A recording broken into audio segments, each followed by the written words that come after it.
Glad ForceFlex Max Strength now has bags with a 2 times stronger top for over-the-top strength. Like the kind of over-the-top strength you need when, breaks your bowl of buffalo chicken dip. Glad ForceFlex Max Strength. Strong enough for all of life's garbage. 2 times stronger top versus 13-gallon ForceFlex bags. Every team, every topic, everywhere. This is Believe. It's been a year since we had all these guys in the same room together, group of 5 guys. The podcast that covers the group of 5, including the good old FunBelt, joins us. This is Dusty Thibodeau, Warhawk Report. Matt Sprouse, the ringleader of the group of 5. Jeez. Matt, how it goes? And introduce your gang here as y'all get ready to take over the FunBelt. No, man. Well, we don't have the whole squad on, but we got 3 of us. Yeah, Matt Sprouse. I don't know if you want to call me the ringleader. I'm just the host, man. I do what I can. Yeah, man, we're glad to be here. We love the Sun Belt. I mean, we love all the group of 5 conferences, but Sun Belt tends to be one of the most exciting and definitely the most passionate fans. So they've shown us the most love. But my two of my best buds here, Jeff Murphy and Tyler Tipton, hanging out. Tip's the smartest one of us all. Usually has the numbers and the rational points. And then Murph is, he's the QB. So he's the guy that sees the field, everything. And then he also handles our audio, video editing and stuff, but I'll let them talk. I don't need to introduce them like that. No, I appreciate you having us, man. We always love to talk Sun Belt football, especially. And it's been a crazy season so far. I think teams that we thought was going to be probably at the top aren't, and some surprise newcomers kind of stepping up and taking over. So excited to talk about it. Yeah, Dusty, thank you so much for having us tonight. And yeah, I mean, going on what Murph was just talking about, like, we knew that, Louisiana, for example, was, might not be as good as they have been in recent years, but to see them currently 0-2 in the conference is just something that a lot of people weren't expecting this season. And we obviously don't do video, but just know that Tyler is all boob capped out, wearing his Texas State shirt. So That's so right. we love the support there that he's given us all. Guys, when you look, we're at the midway point of the season. Obviously, that week 3 was absolute craziness with App State, with Marshall, with Georgia Southern, all getting the huge upset wins. Y'all were on the outside looking at, what was that kind of take that y'all had across the G5 as you saw the Sun Belt really kind of stepping up on the national stage? I mean, for me, it was great. It was great to prove the point. Like, we always preach that your middle of the road, normal Power 5 schools are no different from everybody else. And it was great to see, especially App go beat A&M, who was, I think, what were they, number 6 at the time. And then, to be honest with you, you see those teams, you see App State struggling now, and it's proof that, they're not world beaters in the group of 5 right now, but they went up to A&M and handled their business. And then Georgia Southern to beat Nebraska. Yeah, Nebraska's down, but they're a blue blood. I mean, they're a traditional powerhouse. Georgia Southern beats them. I mean, and then Marshall, same thing. They go beat Notre Dame, and then they kind of struggle right after that. So it's not like you're seeing, the undefeated Cincinnati of last year beat Notre Dame. You're seeing decent Sun Belt teams, decent group of 5 teams are beating decent to good Power 5 teams. So just proved a lot of our points. Out of those three big wins, and I really don't want to take anything away from any of the games, which one do you think was really the big earth-shattering win there for the Sun Belt and even the group of 5 as a whole? And I'm going to have to go App State at Texas A&M. I think anytime you can go on the road, and they were number 6, I believe Texas A&M was at the time. And to go in there and get that win, I mean, that set. I mean, I know the news cycles are so fast these days, but I mean, they were talking about App State and Sean Clark, and he was all over ESPN for a good 3 or 4 days after that, which normally, like, you get 24 hours news cycle and that's about it. And I mean, just what it did for that university and that program. I mean, everybody was talking about it. I mean, I saw articles saying that, the administration better get ready because they're going to double or some crazy number their enrollment because of that game.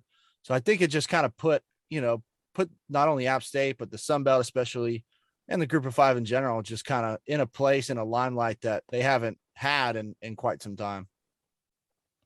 You obviously cover all the Group of Five. I mean, have y'all seen another week like that ever in the Group of Five?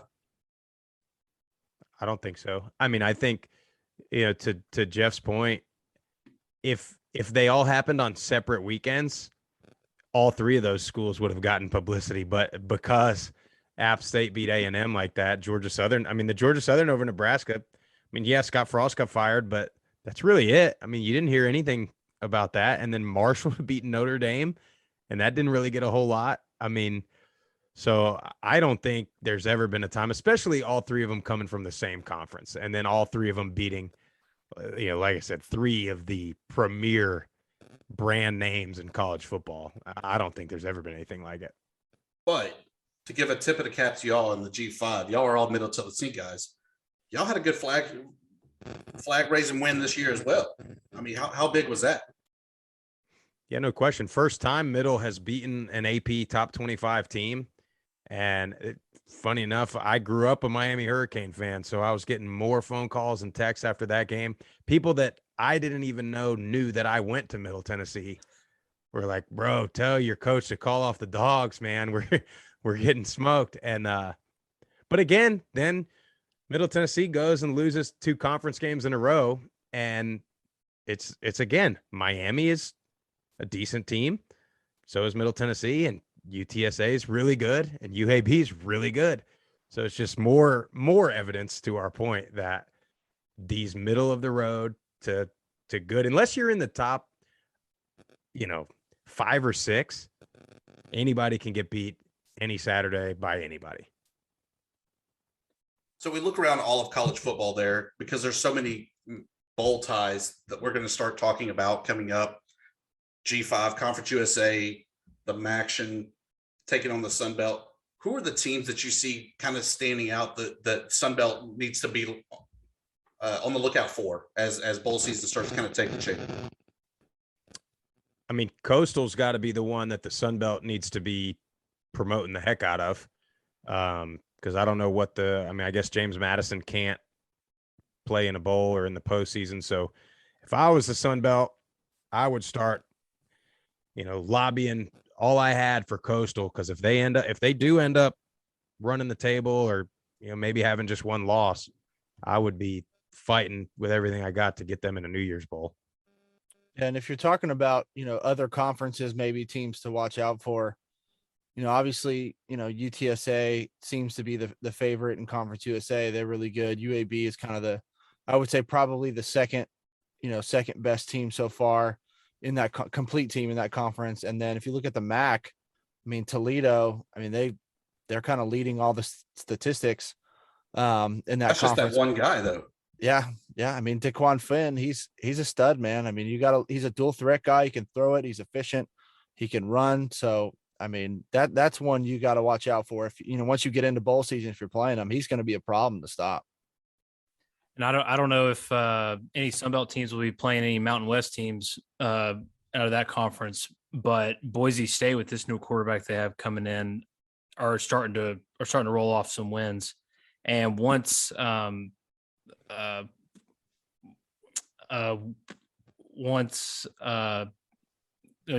is another good team. Very surprising team. That's one of the big surprises out of the Mountain West. And once Jake Hander comes back for Fresno State, they're going to start rolling off some wins as well. So a lot of good teams out of the Mountain West to look out for as well. I mean, we're all in this together in the Group of Five, but why do you think the Sun Belt kind of doesn't get into the mix with the Mountain West or even the American to try to really jockey for that true top position, when you have these head-to-head games? Because I don't think the MAC really plays them either. Yeah, that's a great question. I mean, it's interesting to see the branding of all the schools. It's almost like, especially with the American, it's like they've had the past success at the highest level. I think it's why they get everybody thinks the American or Mountain West is at the top. Like Boise has had years and years and years of Power 5 wins, big brand name. Like I think if I think when it comes down to it, if it's anybody other than Boise, they probably are not. The Mountain West probably is not getting the same love when it comes to those bowl games. And then in the American, you had UCF make a run for a few years, and Cincinnati's had the run. So I think there's, while the Sun Belt has had really good teams and they've had the upsets, they've not had one team make a run for several years. Power 5 win after Power 5 win. Consistently to build the national audience. I don't know. I don't think I really answered your question at all there, but we'll take it. Yeah, I don't know if there's necessarily like a clear cut answer other than, for some reason I'm a West Coast guy. Like I think some of the TV markets might be a little bit bigger. And then like Sprouse said, I mean, you had Boise State that, won the Fiesta Bowl, which was a huge win. At the time, right around that time, I believe. I mean, you had Hawaii, who was really good. They had Colt Brenner. Yeah, they got crushed in the Sugar Bowl, but I mean, that was another team that, made one of those big bowls. So, I probably that's, I'm with Sprouse there. It's just, they haven't had a team that's made one of those, at the time it was BCS, but, one of those big bowls or, Coastal had that, that great season of, they're calling it the COVID year, but, hadn't really had like a undefeated team or a one-loss team. Not that I can remember that, might've had a claim. But I think the Sun Belt, though, has put themselves in a good position for the future with bringing in teams like James Madison, where you're seeing this instant success from them. A team like Marshall that was very good in Conference USA and is currently 3-2 on the season they've only played one conference game and they have the one loss. But and Old Dominion beating Virginia Tech in week 1. You bring in these good teams, they're setting themselves up to get in those bigger bowl games and to win those bigger bowl games and to get more recognition to the conference. You mentioned you mentioned the good old Conference USA. If there's one conference that is the definite rival of the Sun Belt, it's y'all's Sun Belt. Yeah. Divide this question up. Why didn't Middle Tennessee come back to the Sun Belt in this offseason when they had the chance? And then B, is Kennesaw State really going to be the team that gives Conference USA the boost to put them back on the map? Jeff, you probably have the intel on the first question. Yeah, from what I've gathered, I do the radio for MTSU, or this is my first year doing it, and I've kind of got I've always been involved in the program, but you're kind of more behind the scenes, talking to a lot of people on a regular basis that I didn't used to get to talk to. From what I understand, I don't think the Sun Belt really ever reached out to him to come back. I think with them leaving the Sun Belt a few years back, kind of left a sour taste in the commissioner's mouth, and they had an opportunity to possibly go to the MAC, but it ultimately came down to a financial decision, paying the exit fees, the entry fees to going to the MAC, which it just didn't make sense when you had teams leaving Conference USA, which gave MTSU more of a share of the money and any other teams coming in. So, and basically what I was told is the AD basically said, like, in a few years, it's going to get changed up again, is what he thinks. So it just makes more sense to kind of stay put, try and do their best to, really be one of the top teams in Conference USA. And then when they add these other teams in, like Kennesaw, they'll get, it was more of a financial decision to stay than it was anything to leave. Now I don't know much about Kennesaw State, to be honest. Time will tell if they end up being one, a really good program. I don't think they're on the level of James Madison, which Sunbowl added this year. But as far as regionally, it makes sense. It's kind of in this southeastern hub, and as far as travel and that goes. I mean, are you excited about the teams they did add to the conference though? I mean, to me, it kind of felt like we need to get teams in here. It was kind of the feeling that I got. I think, I don't know who runs necessarily making all the decisions in Conference USA, but they've honestly kind of been behind the 8 ball, in my opinion. Whereas the Sun Belt for the last, honestly, decade is really kind of gone after teams that they wanted when the initial, teams kind of left, and they've done a good job. You got to give credit to that commissioner and those coaches. bringing teams on, that have done a great job to strengthen. I mean, the Sun Belt is arguably one of the best Group of 5 conferences in the country, and that's because of what they've done the last decade and adding great teams and just year after year improving. If I may chime in on the Kennesaw State deal, I think it's kind of par for the course for Conference USA, because you look at a James Madison that the Sun Belt adds, and this is a team that has been very, very good at the FCS level for a very, very long time, building and has built a culture and has built a fan base and has built a following. And they go to the Sun Belt with other traditional football culture places. And Kennesaw State, they've only been playing football for not a whole lot of years. And so I think you're going to have the same problem as the rest of the conference has. Plus, you're in pretty much a major market. So you're going to have the crowd issue at Kennesaw State. I'm excited about Liberty, I think, because it's a decent brand name. But I think to me, it screams desperation going after a Kennesaw State. The way the conference is spread out anyway, I would have rather seen a North Dakota State or a Montana or something like that. I don't know if that was ever an option, but I don't think those teams, and from what I've read, like, they have no really desire to, at least right now, to kind of jump up. I mean, and why would you? I mean, they're doing very well where they're at. But when they do, if they jump up, they'll be good right away. Like James Madison, like App State, like Georgia Southern, where maybe I'm wrong, but I feel like Kennesaw State's going to come in and struggle, but we shall see. Yeah. I mean, because don't they struggle right now at the FCS level in the SoCon? I think they're in. Yeah. I mean, they're not, I think they're decent. I think they were good last year. I know they were in the top 10 at one point in the season last year, because they were playing. I remember we were talking to Gardner Webb's coach, Trey Lamb, and they were getting ready to play Kennesaw, and they were ranked at the time, but I don't know what they finished. But, they're not. You think of James Madison, you think of North Dakota State, you think you could pretty much predict 3 or 4 teams that are going to play for the FCS national championship, and James Madison has been one of them for the last decade. And so I just think you're going to have the same issues that you have with every other team in Conference USA. There's going to be lack of culture.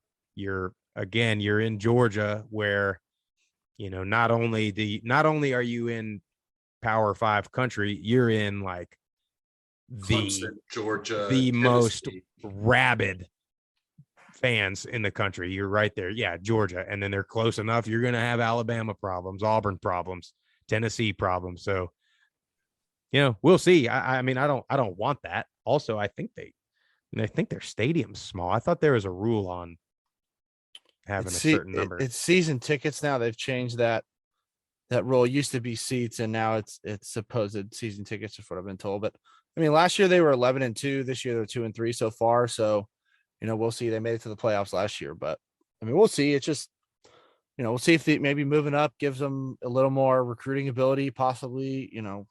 Time will tell on that one. Yeah. Emirates retiring from the NCAA. Y'all are named to the commission there to fix college football. Does the G5 break away and just kind of form its own thing and have its own playoff or its own division, so to say? I'll answer. I don't want that. I don't want that, because that is throwing in the towel and admitting that you're a lesser level of football. Now, what I would potentially be okay with is if these so-called super conferences, if the SEC would take Alabama, Georgia, Texas, Oklahoma, maybe 1 or 2 others, LSU, and they separated and there was only like 20 or 30 teams, maybe but I don't want. I mean, there's no business in saying we're lesser, football than a Georgia Tech or a Wake Forest or, all of the ACC other than Clemson. So I don't know. It might happen though. It's probably going to happen. We just go Premier League and you get relegated. We talked about this kind of jokingly, kind of not on a previous episode of ours. But you make the college football playoff, 12, 16 teams. if G5 gets one or two teams in that 12 or 16 team playoff, then great. If not, why not create some kind of an NIT style tournament bracket where you have a mixture of G5 and Power 5 teams in there? And I don't know, to me personally, I think that would just be extremely entertaining to watch. I love it. I mean, as much as I love good old March Madness, I definitely love the NIT and the C-level tournaments, because I feel like that they are, they're on your campus, so you're automatically going to get a bigger bump that way. And then beyond that, it's teams that are actually going to play the game. It's not a kind of predetermined game that you already know Duke's going to beat North Carolina A&T like there's no tomorrow. Yeah, and I've never understood, either, like, why would anybody be against more games? Like, that's one thing that's always kind of baffled me. And people, and you get these talking heads, obviously on ESPN and CBS, like, makes no sense to expand the playoffs. What about the bowl games? This and that. It's like, look at what March Madness is, and look at how popular college football is. A playoff, and every other sport that I know of does a playoff. Like, literally, college football at this level is the only one that doesn't. So, like, don't tell me it doesn't work. It's because somebody somewhere doesn't want to change the format because of obviously money, or they don't think that they'll make as much money when you could still have all your bowl games, represent different rounds, different places. And it just, I don't know. I've never understood why they won't expand it or don't want to. It's player safety, of course, because more games, concussions, and more injuries. Yeah, yeah. Oh, wait. I had to speak reason there for a minute. You notice I'm wearing a Miami Dolphins t-shirt right now, and player safety. I mean, the Dolphins are cursed. Anytime anybody gets touched, they're going to put them in a 2-week protocol. That's definitely going to be the case going forward. Yeah, they already did it with Bridgewater, like a fourth quarterback. And hey, it's another time, another subject. Sorry. So you talk about expanding the playoff, though. I mean, like last year we had Coastal Carolina head coach Cliff Ellis on talking about basketball. He wants to basically take the rankings of 1 through, I forget how many basketball teams are, 320. One plays 320, and you just divide it out. It's about another month of the season, and then we have a true national title. Whew. So he wants like a whole tournament. Everybody's in. You are the NCAA champion. You can do that in basketball. You could do it in baseball. You can do it in baseball. Football. Yeah.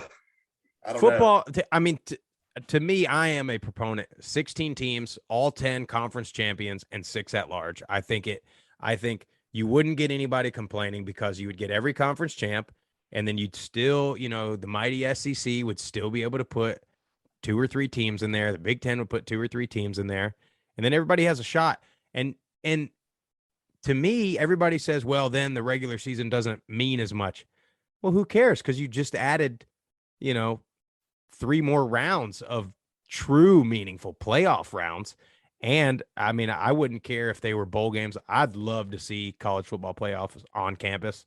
I think, like, if last year, let's say you had a 4-5 matchup and Notre Dame had to go to Cincinnati for the playoff. I mean, especially for the group of 5. I mean, that would just do wonders for finances and ticket sales and, crowd involvement. But who knows? I think the powers that be, I think they know that would close the gap, because I think that would be an advantage to the group of 5 in recruiting, as opposed to what it is now. I think a kid could go to UAB thinking, hey, I could win Conference USA every year and make the playoffs, versus if I go to Auburn and I may never make the playoffs. So I think that's what they don't want. So the G5 definitely shined also last year in the baseball. I know you are all about football, but the G5 was there legit in baseball as well. Does that kind of show that, when you have the LSUs that will travel to, say, a McNeese State or whoever, that kind of evens the playing field in those sports? Yeah, I mean, absolutely. I think that's why most of the Power Fives and in all sports, like, don't want to go to a group of 5 school, because they're at a significant disadvantage. And there's, I mean, it's especially in baseball and basketball. I mean, you see all these, group of 5 schools that make runs in the tournament, so, I mean, and in those other sports, there's so many more games, like they kind of have to, whereas football, like you have this set schedule every year. And now they're like, I mean, shoot, they're scheduling stuff like 5, almost 10 years out, which is, you don't even know really what team you're playing, at that point, like who's going to be there, what coach is going to be there.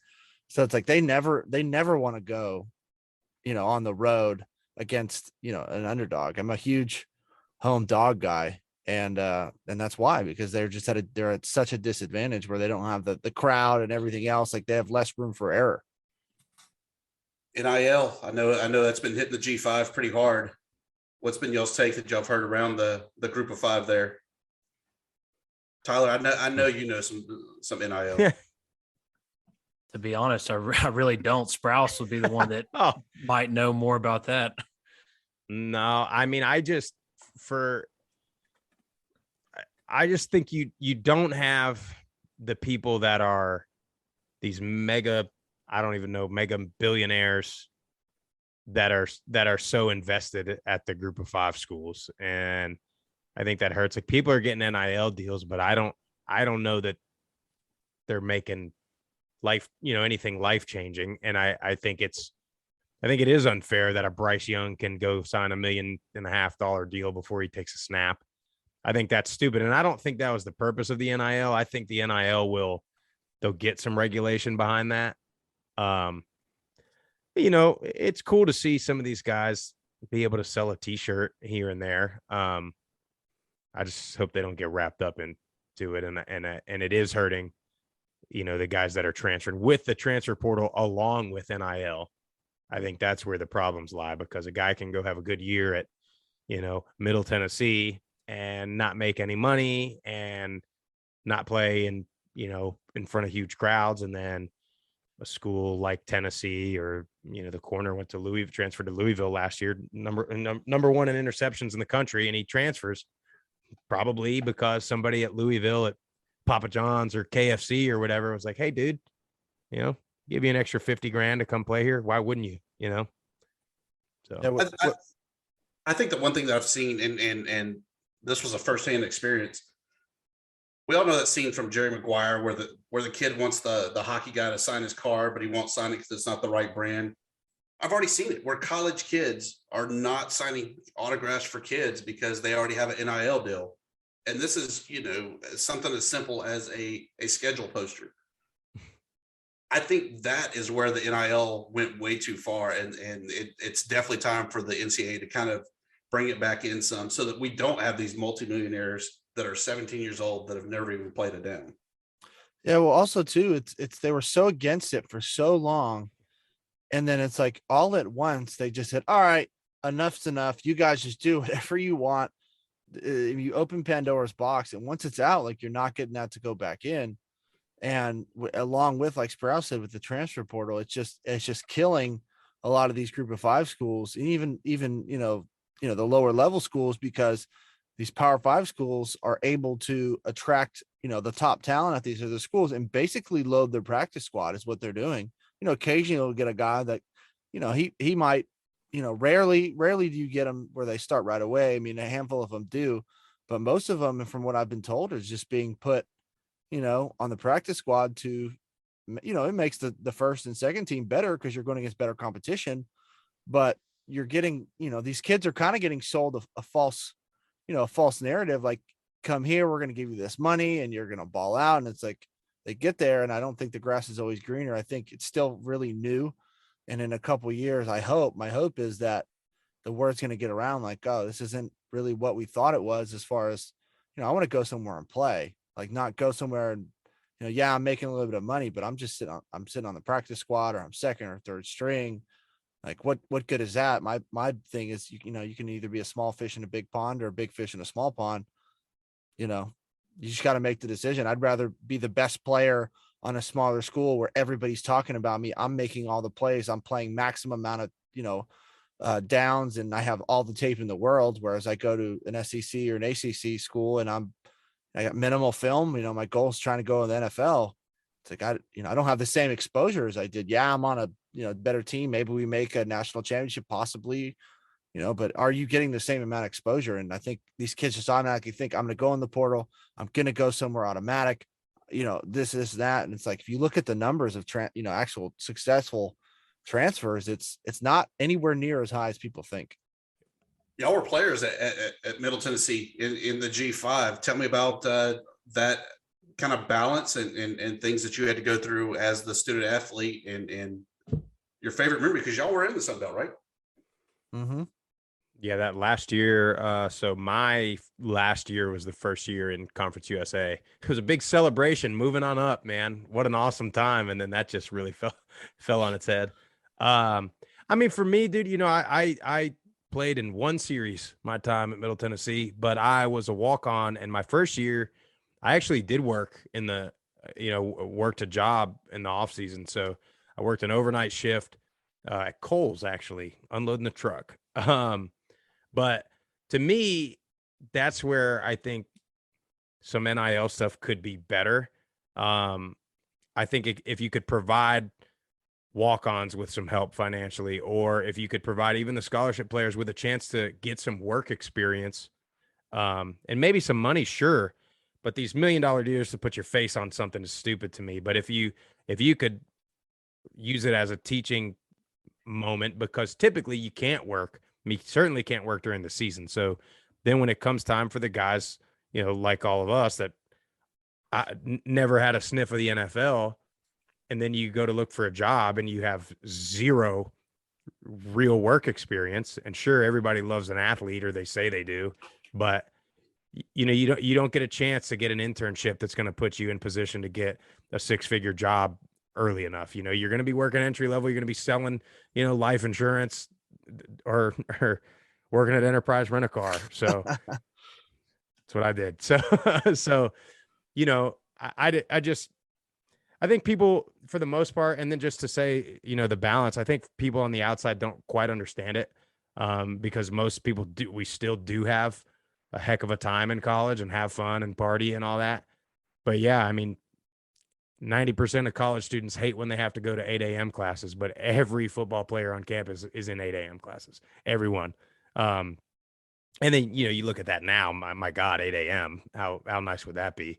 But, I think people don't understand. And I think that's part of the disconnect, but why some schools have trouble with fans. I think if they found a way to educate people on or let them partake in some stuff, let them partake in some workouts all summer or spring. And I don't know what the solution is, but the balance is difficult. I think it prepares you for life, though, for sure. So, especially as a guy it was never about playing time or playing past college. It was just about, okay, I'm having fun with my guys. I'm working hard. I'm in the locker room and I'm preparing for life. Yeah, I know. I think, we're talking about, our time at MTSU and being in the Sun Belt. I miss a lot of those rivalries. I mean, my last year was the last year in the Sun Belt, and, somebody had the bright idea. We were bowl eligible, decided to announce that we were moving to Conference USA, right after our last game. And we actually got snubbed of a bowl game that year because of that. But I always loved going down to Louisiana, man. Those fans are something different down there, and they do their homework. And we had an issue. Our starting quarterback, the first year I was there, Dwight Dasher, got in a little financial trouble. He, got in a little gambling problem and stole a check from one of our offensive linemen and basically didn't tell him. And the check bounced. And I'll never forget, we were down there. Dasher wasn't even playing.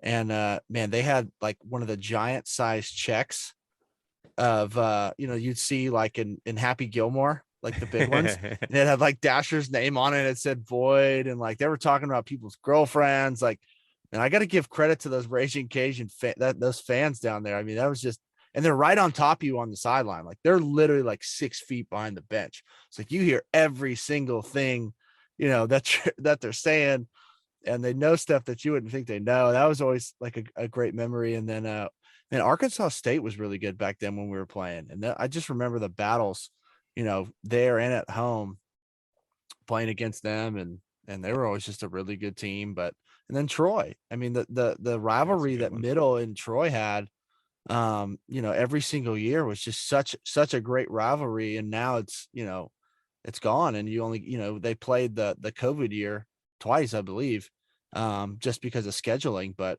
it's like, you miss that stuff. And those were all great rivalries, great games. And they were together for so long, and then they get split up. So, it just kind of sucks. Believe me, spending the weekend in Troy, the battle for the Palladium rivalry is alive and well. They're mad we still got it. Dude, yes, they are. Like, why didn't y'all come to the Sun Belt so we could play? And then me and Jesse would just be like, well, I mean, we got the trophy in Murfreesboro, though. And oh boy. like it is, both fan bases want it. And I don't see why you wouldn't. It's another good one. But I love that trophy. I love that rivalry. I think that was definitely a big thing that helped propel the Sun Belt to really get to where it is, and see the need to make sure that we had these regional rivalries. So I definitely love that. You mentioned Arkansas State. I think between there and in Lafayette, Arkansas State, I swear their students were standing on the sidelines. Yeah. Yeah, and they got a great atmosphere too. I mean, their facilities are nice, and that they always there's not a ton to do in Jonesboro, but damn, they were, every time we went down there, I think we went down there twice, out of the 3 years that I was there, we were there twice, and they came to us once, and it was always packed, man. There was always so many people there, and it was just a great environment. Western was always a great environment. I just loved going to places because, honestly, other than when we'd have a big school come in, we weren't packing the stadium out. We played Minnesota, Georgia Tech, a couple big teams. It would fill up, but I would always love going to, like I said, Louisiana, Arkansas State, these schools where they just had great in-game atmosphere. And that's what you want. At least that's what I wanted.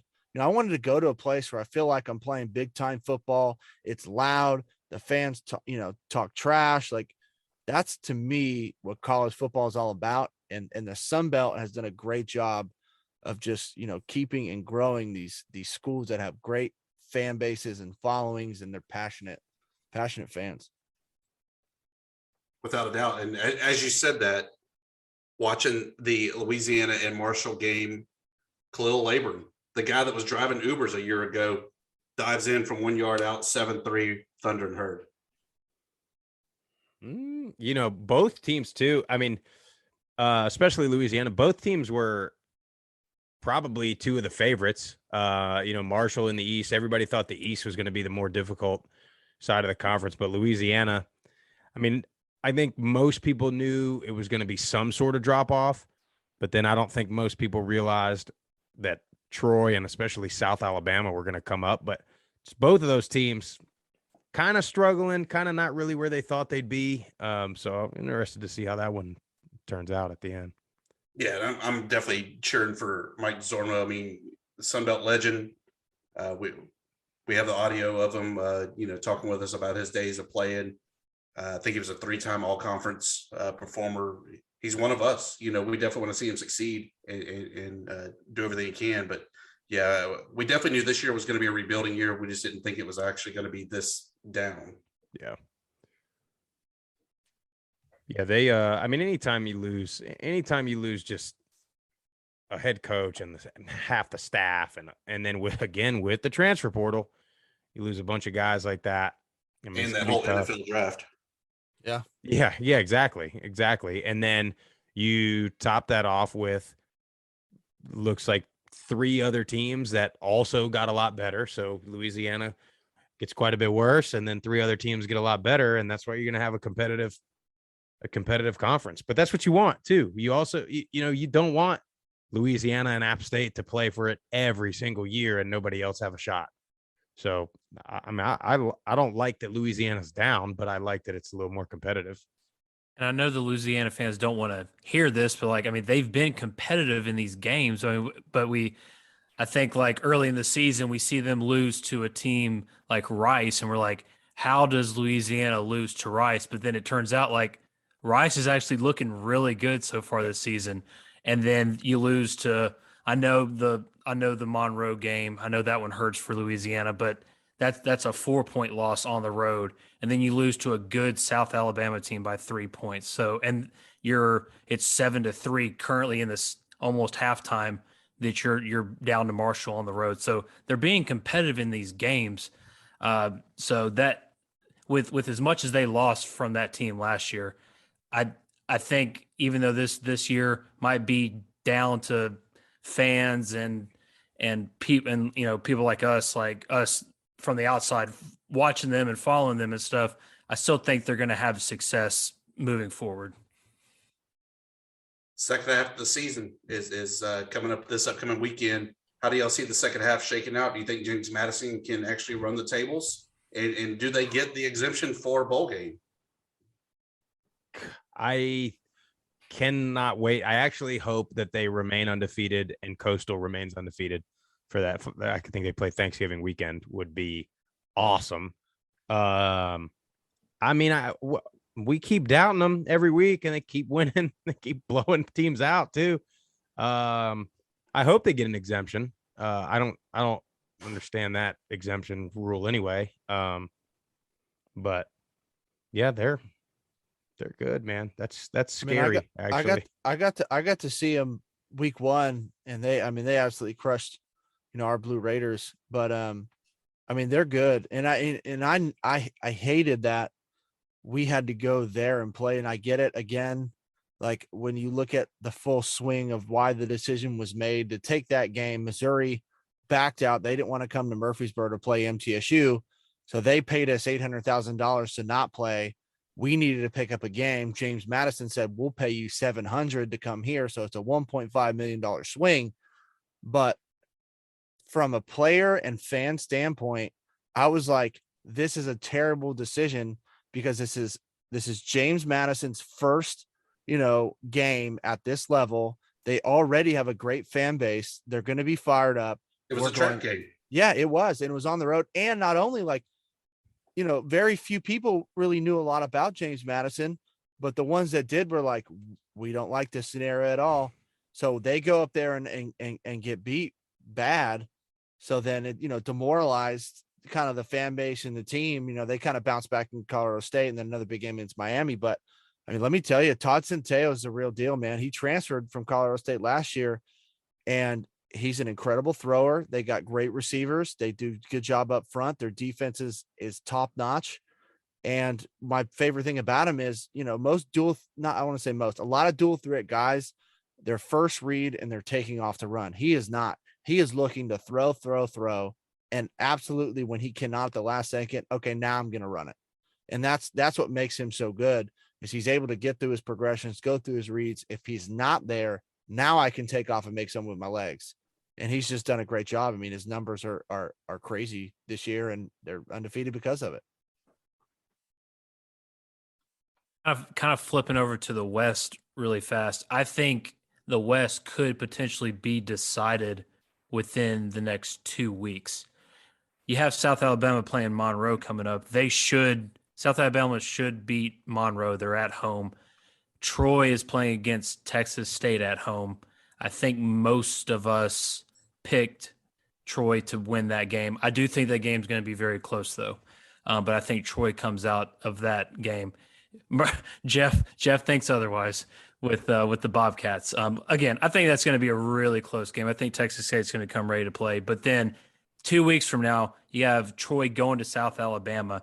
And I think that game right there, if Troy and South Alabama win this upcoming weekend, I think that Troy-South Alabama game could and probably will decide the West champion. It's a Thursday night game too, I believe. That's another one of those rivalries that you don't really talk about either. Troy and South, because again, at Troy hates a lot of people actually, but they hate South too. That was a constant, F South every time we pass somebody. So literally the battle for the belt, and it very well could be the de facto championship game for the West. And I definitely think that is coming up on that Thursday. Guys, I thank y'all so much for stopping by FunBelt Podcast. We look forward to our annual show as always, hearing about the other four groups of the group of five there. We hold it down on the Fun Belt. Tell everybody how they can find out about the entire group of five guys. Yeah, man, y'all check us out. First of all, Dusty, thank you for having us on. We enjoy it too. You can find us on all the social platforms at Group of Five Guys. And then we do our own podcasts. Just search Group of Five Guys on YouTube, Apple Podcasts, Spotify, any of the streaming platforms. And then hopefully you can see Jeff at any and all Middle Tennessee games, calling on the radio there. And then hopefully we'll be on the road here later on in the year, possibly championship weekend. So good stuff. That'd be awesome to have a great mega tailgate there with y'all. Jeff, also, by the way, that means that you get to see one of our Sunbelt legends of Clint Marks. Yeah, absolutely. That guy, he had some great stories to tell about the early days of the Sunbelt. It was definitely a great conversation. It's in our catalog on all of our social platforms as well. Yeah, that's awesome. Clint's a great guy. So for Dusty Thibodeau, Warhawk Report, part of the FunBelt Podcast, thank you for joining us, and we'll see y'all next week.